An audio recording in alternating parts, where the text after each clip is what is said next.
Il n'y a rien de mieux que de voir le résultat de durs mois de labeur. Mais on sait que cette chaise est née il y a 100 ans, quand le boulot Oui, a commencé à pousser. on en est conscient. Quand tu achètes une chaise à Andrew Mark et Nathaniel, tu achètes bien plus qu'une chaise.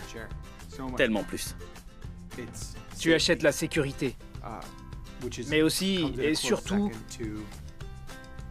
le savoir-faire, c'est-à-dire l'art, la science. Si tu nous suis sur Instagram, @Andrew Mark Nathaniel Menuisier, tu y trouveras des photos de notre commerce, mais tu y trouveras aussi du cœur. On n'est que deux gars qui tentent de laisser leur empreinte dans ce monde, clou par clou.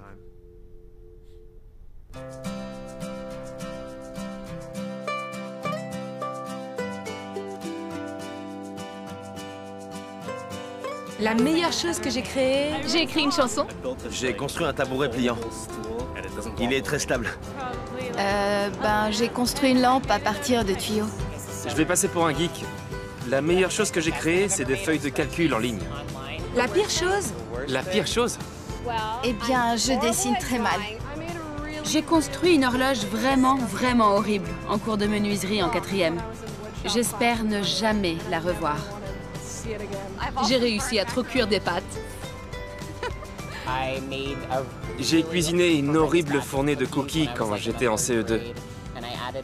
J'y ajoutais du lard alors que je ne devais pas. Je les ai apportés à l'école et personne ne m'a dit qu'ils étaient mauvais. Oui, J'ai voulu les vendre, mais personne ne m'en a acheté. Ça devait être dégoûtant. Ça l'était. oui.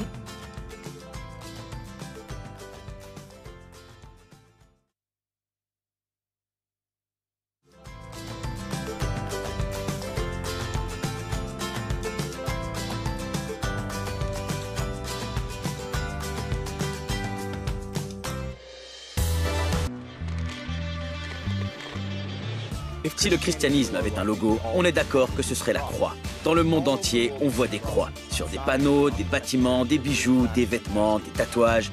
La croix était un outil utilisé au 1er siècle pour exécuter des criminels. Mais aujourd'hui, c'est un symbole qui renvoie à Jésus. Normalement, on se souvient des célébrités pour ce qu'elles ont fait au cours de leur vie. Mais Jésus est aussi connu pour sa mort. Mais pourquoi la mort de Jésus nous intéresse aujourd'hui? Paul a écrit dans le Nouveau Testament que le Fils de Dieu, en parlant de Jésus, m'a aimé et s'est livré lui-même pour moi. Jésus est mort parce qu'il t'aime. C'est ce que représente la croix. L'amour de Dieu pour toi et moi. C'est ça. Jésus est mort pour nous. Ça veut dire quoi?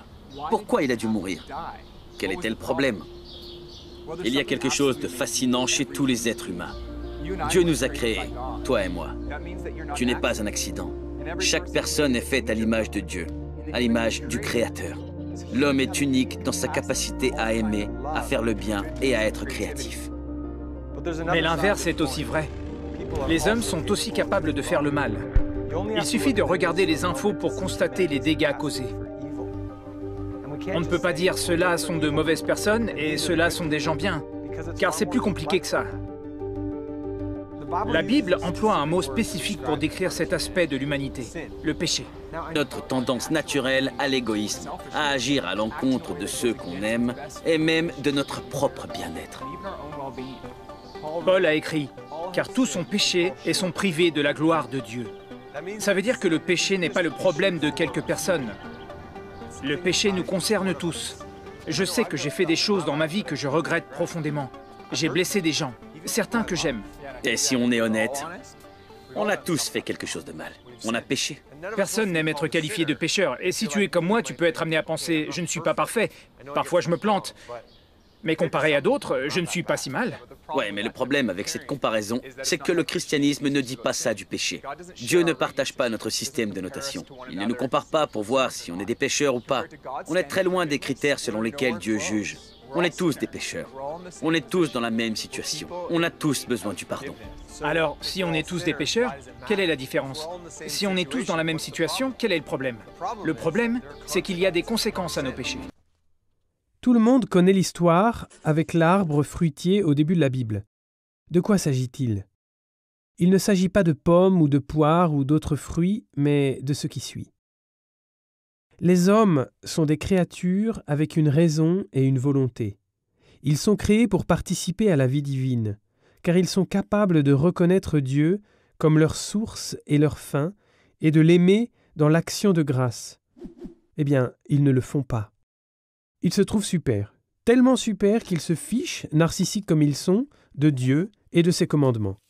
L'homme n'ordonne plus sa vie à Dieu, mais il se déclare le centre du monde. Ça a l'air courageux, mais ce n'est pas si bien. L'homme n'est pas la source et la fin de toute chose. Tout ne tourne pas autour de lui. Tout n'est pas ordonné à sa volonté. L'exemple suivant le montre.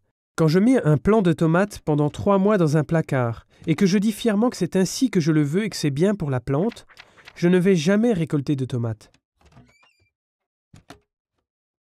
Car un plant de tomates, selon sa nature, a besoin de lumière, d'eau et de chaleur. Il se fiche pas mal de ce que je veux.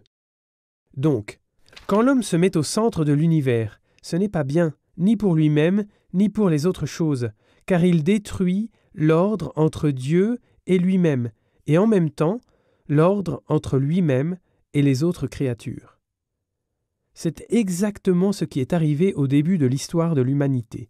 On appelle cela la chute originelle, ou le premier péché. Cette chute a eu des conséquences amères pour l'homme. Premièrement, l'homme a perdu l'amitié avec Dieu. Il a perdu ce qu'on appelle la grâce sanctifiante. Deuxièmement, il a été frappé par des maux physiques. Au lieu d'une dormition ou bien d'une transition vers l'au-delà, est venue la mort qui sépare l'âme et le corps. De même, l'homme faisait désormais l'expérience de la souffrance, et il avait à lutter contre un désordre au-dedans de lui-même. Les conséquences sont amères, mais ce n'est pas une représaille ou de la vengeance de la part de Dieu. En fait, c'est déjà le premier pas de Dieu vers l'homme déchu. L'homme déchu, en faisant l'expérience de sa propre fragilité, peut commencer à comprendre qu'il s'est fourvoyé, qu'il n'est pas le centre du monde, que tout ne tourne pas autour de lui. Il peut commencer à comprendre qu'il est, comme créature, ordonné au Créateur, que le repliement sur soi-même est douloureux et destructeur. L'homme doit reconnaître cela et retourner à Dieu. L'homme souffre toujours des conséquences du premier péché. Quand on vient au monde, la grâce sanctifiante nous manque, et nous luttons contre notre désordre intérieur, et la mort nous afflige. On appelle cet état le péché originel. Ce n'est pas une faute personnelle, mais un état qu'on a pour ainsi dire hérité de nos ancêtres. Voici donc la différence entre le premier péché et le péché originel. Le premier péché se situe au début. Quant au péché originel, il en est la conséquence. Péché pollue notre cœur. Il empoisonne nos relations entre nous et notre relation avec Dieu. Ensuite, le péché est puissant. Il est addictif. Il peut détruire notre vie. Jésus a dit « Tout homme qui pêche est un esclave du péché ». Mais il n'y a pas que les drogues dures. Il est aussi possible d'être dépendant de choses comme la jalousie, l'avidité et même l'arrogance. Le péché est puni. Il y a en nous cette soif de justice quand on voit les choses terribles qui sont faites aux gens, comme le vol, la violence, l'esclavage, la maltraitance. On veut que ceux qui en sont coupables soient attrapés et punis parce qu'on pense qu'il doit y avoir une sanction pour ça. Mais il n'y a pas que les péchés des autres qui méritent d'être punis. Les nôtres aussi. Enfin, le pire du péché, c'est ses effets sur notre relation avec Dieu. Le péché entraîne la séparation. Il crée un fossé entre Dieu et nous. C'est un problème parce qu'on a été créé pour avoir des relations avec les autres et avec Dieu. Mais le péché brise ces relations. Un mensonge a peut-être détruit l'une de tes amitiés ou bien tu as vu une tromperie séparer une famille. De la même manière, le péché crée un mur entre Dieu et nous qu'on ne peut pas démolir tout seul. Dans Romains 6, 23, la sanction du péché est la mort. La mort spirituelle, c'est être déconnecté de Dieu, notre seule source de vie. Les péchés sont des pensées, des paroles et des gestes qui vont contre la loi divine. Mais c'est quoi la loi divine ? Ce n'est pas un livre énorme avec une liste infinie de préceptes, mais comme le dit Jésus, la loi consiste en l'amour envers Dieu et envers le prochain. Celui qui aime Dieu et son prochain accomplit la loi. Commettre un péché est donc agir contre l'amour envers Dieu ou envers le prochain. Il y a des péchés qui vont directement contre l'amour envers Dieu ou envers le prochain, et donc qui détruisent l'amour. Et il y a d'autres péchés qui le blessent plutôt qu'ils ne le détruisent. Ainsi on distingue entre le péché grave et le péché véniel. Le péché grave ou péché mortel est carrément irréconciliable avec l'amour de Dieu et du prochain. Il est complètement opposé à l'amour. Des exemples: l'idolâtrie, ne pas sanctifier le dimanche, le meurtre, l'adultère ou le vol. Celui qui fait ces choses en pleine connaissance de cause et volontairement commet un péché grave. Le péché grave ou le péché mortel détruit le lien d'amour qui nous lie à Dieu. Nous perdons la grâce sanctifiante qui nous donne part à la vie surnaturelle. La perte de la grâce est donc aussi une perte de la vie surnaturelle. C'est pourquoi on appelle le péché grave aussi péché mortel. Comme tout péché, le péché véniel aussi comporte un désordre. Mais ce désordre n'atteint pas directement l'amour de Dieu ou du prochain. Il n'est pas aussi destructeur que le péché mortel. Quel exemple concret pourrait nous montrer la différence? Mentir est clairement un péché. Le péché est grave quand je trompe quelqu'un concernant une affaire importante ou quand je lui porte préjudice. Par exemple, quand je lui vends pour beaucoup d'argent une superbe maison dont je sais qu'il s'agit plutôt d'une baraque. Cela va directement contre l'amour envers le prochain. Si par contre je dis à un autre, sans avoir l'intention de faire du mal, que son jeu de violoncelle m'a plu alors que je n'aime pas le violoncelle, c'est en soi normalement un péché plutôt véniel. Le péché véniel n'est pas aussi pesant. Il nuit à l'amour, mais il ne le détruit pas. Il n'est pas bien pour autant. Il fait des dégâts. C'est un péché qui, comme l'autre, doit être évité. Cela vaut d'autant plus que des péchés véniels commis, souvent, nous font tomber plus vite dans les péchés mortels. Donc, quand j'ai une faible conscience et peu de préoccupation pour la vérité, je m'habitue à mentir, et je me trouverai vite dans une situation où je commencerai à mentir dans les affaires plus importantes. C'est ainsi avec le péché grave et le péché véniel.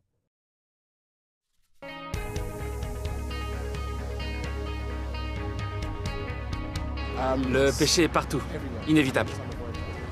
Certains diront boire et fumer, mais je ne vois pas ça comme un péché. Tromper ou mentir à quelqu'un qu'on aime, je pense que c'est un péché. Le terrorisme et la guerre. Pour moi, c'est une grosse partie du péché. La guerre et la maltraitance des femmes et des enfants. Personnellement, j'essaie de ne pas y penser. L'avidité. Je la vois partout. Aujourd'hui, tout le monde pense d'abord à soi. Il y a des trucs qu'on ne devrait pas faire, comme le viol ou l'esclavage. Le manque de respect aux personnes âgées. Et les mecs qui frappent les filles. Ce sont des choses que j'aime pas. Tout ce qui arrive de mal à des gens bien ou innocents. Il y a des guerres parce qu'il y a du mal en nous. Si on pouvait régler le problème, ce serait parfait. Il n'y aurait plus de mal.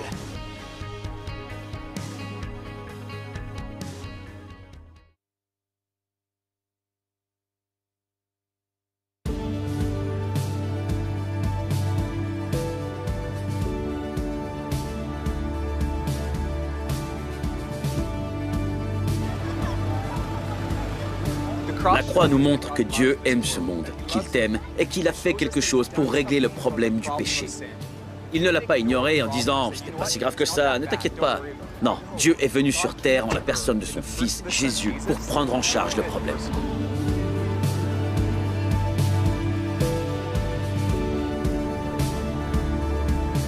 La mort de Jésus sur la croix est la solution de Dieu au problème du péché. Un des meilleurs amis de Jésus, Pierre, a dit en parlant de Jésus, dans son propre corps, il a porté nos péchés sur la croix.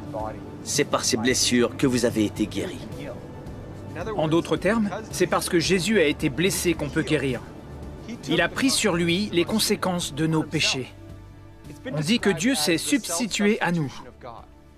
Dieu a pris ta place. Jésus est mort à ta place.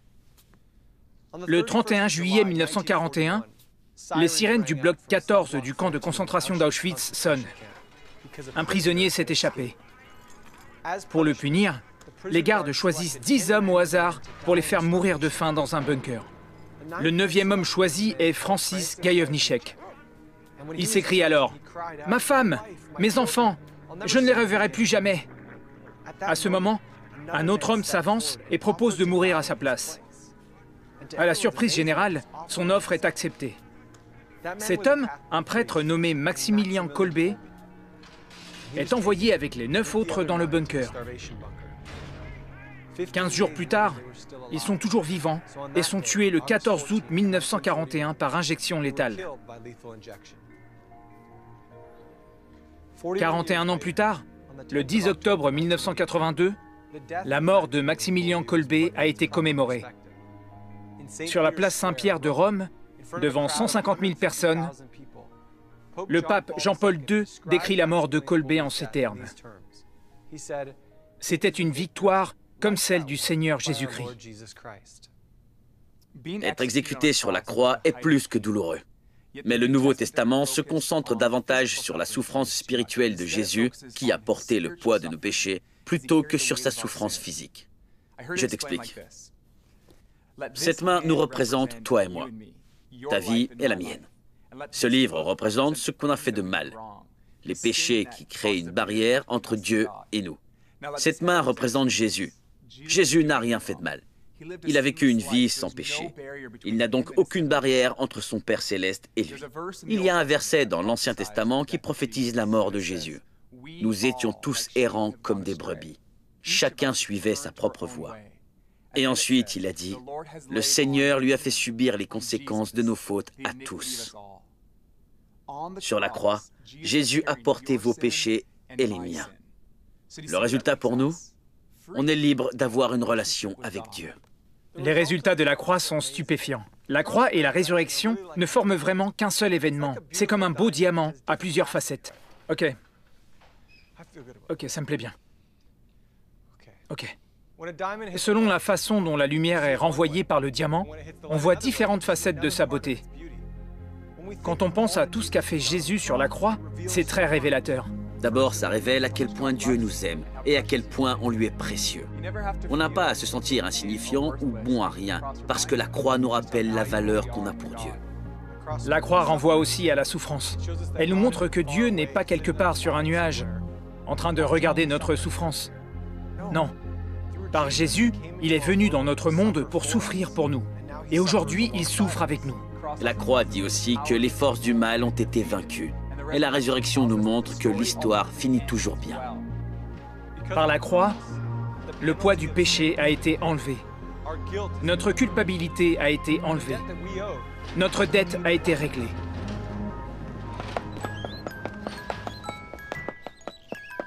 Il était une fois 2 petits garçons qui étaient les meilleurs amis.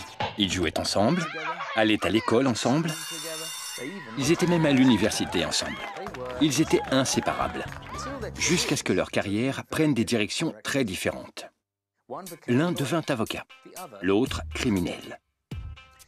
Alors que le premier fut promu juge, l'autre s'enfonça dans une vie de criminel. Un jour, il fut attrapé et mis en procès. Le jour fatidique arriva et il se retrouva nez à nez avec son ancien meilleur ami, le juge. Celui-ci faisait face à un dilemme. Il aimait son ami, mais devait rendre justice. Il choisit alors la sanction appropriée au crime. Il s'agissait d'une lourde amende. Une amende que son ami ne pourrait en aucun cas payer. Puis, le juge retira sa robe, descendit de l'estrade, alla voir son ami et lui signa un chèque du montant de l'amende, afin de la payer lui-même. Ce que Jésus a fait pour nous est encore plus stupéfiant que ce qu'a fait le juge pour son ami. La dette était bien plus grande, c'était celle du péché. Et l'amour dont il a fait preuve était bien plus grand, parce que ça lui a coûté la vie.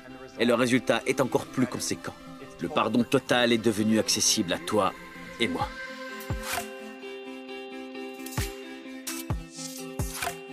Le pardon. C'est accepter quelqu'un malgré ses défauts. Passer l'éponge, peut-être. C'est quand on est prêt à oublier une erreur que quelqu'un a commise dans le passé. Le pardon est une seconde chance. C'est une seconde chance. Ou la troisième. C'est passer au-delà d'un problème qu'on a eu. Que ce soit avec quelqu'un ou avec soi-même. Beaucoup de gens sont durs avec eux-mêmes et se pardonnent difficilement. Il faut lâcher prise complètement et aller de l'avant. Je suis pas croyante, mais je pense que le pardon de Dieu est une manière de lâcher prise sur nos fautes et de se pardonner pour pouvoir avancer dans la vie. C'est l'amour, le sacrifice. C'est la liberté complète. Le renouvellement, une nouvelle vie. Quand on marche sur tes chaussures blanches et on te dit « pardon », tu réponds alors « ne t'inquiète pas, tu es pardonné ». C'est ça le pardon.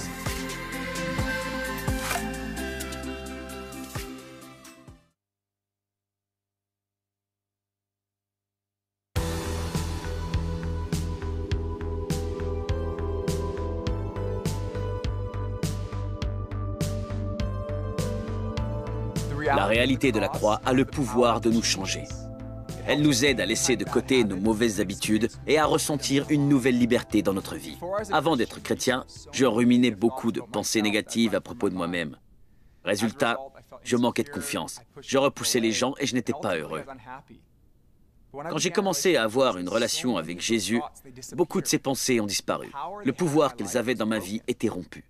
De la même manière, quand mon ami Chris a rencontré Jésus, il s'est immédiatement défait de son addiction aux drogues. Il en avait été libéré. Mais voilà ce qui se passe. Ça ne marche pas toujours comme ça. Le changement est un voyage à long terme. Certaines choses changent d'un jour à l'autre, mais la plupart des changements prennent plus de temps. Jésus a dit, « Si le Fils vous libère, vous serez vraiment libre. » Ça veut dire qu'on peut être libre de l'emprise du péché et voir notre vie transformée. Le pouvoir du péché a été brisé. La pollution du péché n'est plus. L'apôtre Jean a écrit « Le sang de Jésus nous lave de tout péché ». Quand j'ai réalisé que Dieu m'avait pardonné, ça m'a aidé à pardonner les autres. On a tous été blessés à un moment dans notre vie. Et ces blessures restent en nous, nous rendent amers ou en colère. Quand on goûte au pardon de Dieu, il nous est possible d'abandonner la colère et l'amertume et de pardonner aux autres. Dans 2 Corinthiens, il est dit « Dieu était en Christ, réconciliant le monde avec lui-même ». La croix, ce n'est pas Dieu punissant une personne innocente. C'est Dieu lui-même qui est mort pour toi et moi. Finalement, grâce à la croix, on est réconcilié avec Dieu. La séparation due au péché a disparu. Jésus a raconté l'histoire du fils prodigue.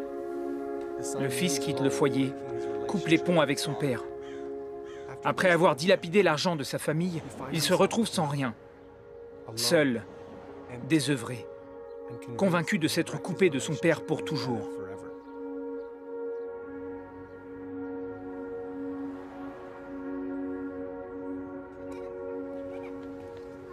Désespéré, le fils décide de rentrer chez lui, avec le mince espoir de pouvoir gagner un salaire en travaillant pour son père. De retour chez lui, le père aperçoit son fils, au loin. Mais au lieu d'attendre qu'il vienne à lui, le père va retrouver son fils, lui tend les bras et l'embrasse pour lui souhaiter la bienvenue, le rétablissant dans sa position de fils.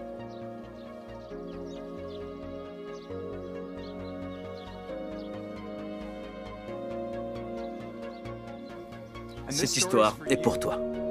Quoi que tu aies fait, quand tu rentres à la maison, quand tu vas vers Dieu, il t'accueille et t'embrasse. Dieu t'aime. Dieu est mort pour toi. Et par la croix, tu es invité à une relation avec Dieu. Quand j'ai compris tout ça, quand je l'ai vécu, ça a complètement changé ma vie. Et ça peut aussi changer la tienne.